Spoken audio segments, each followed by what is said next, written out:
Here with the 97 Jeep Grand Cherokee, and last week you watched me replace the front sway bar bushings. So my small project for today is replacing the rear sway bar bushings, which are located on the chassis just above the lower control arm. I'm removing the tires for easy access to everything, so I'm lifting the rear end using the differential as a jacking point before setting jack stands on either side of the axle.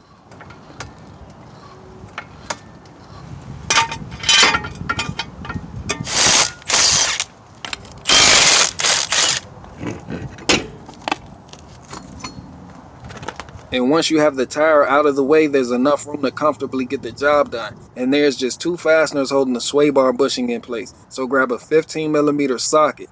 But before I try to loosen this, I noticed the top of the bolt going through the welded frame nut had a lot of rust. So to reduce the risk of snapping the heads off, I'm spraying the only penetrating fluid I have available.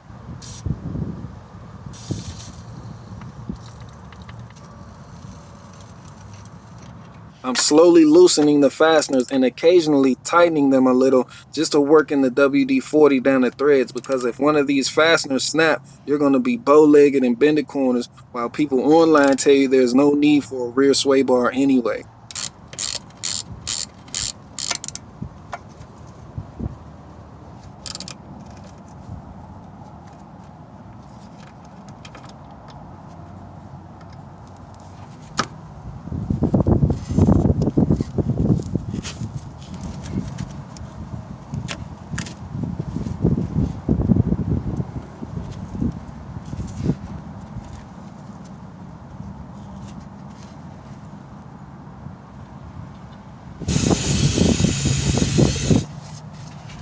I ordered the new bushings from Rock Auto, Moog part number K3160. These are the 16mm rear sway bar bushings that fit all XJs and ZJs. And as with anything, it's important to check your parts to make sure they are identical.